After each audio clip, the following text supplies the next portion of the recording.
This is a Cincinnati CB2 230-ton computerized press brake with a 12-foot bed, 10 foot between frames, and a 2-axis back gauge.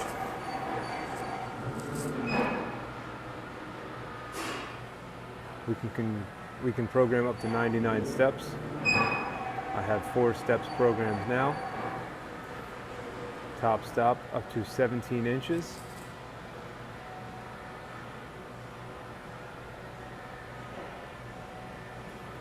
Again, it's up to 230 tons.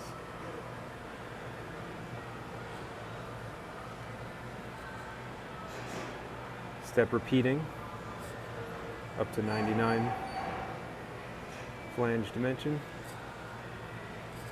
24-inch max.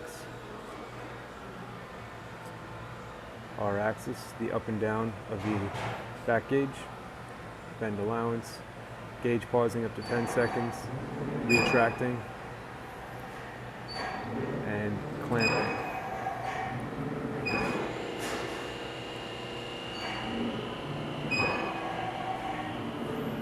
Cycle start.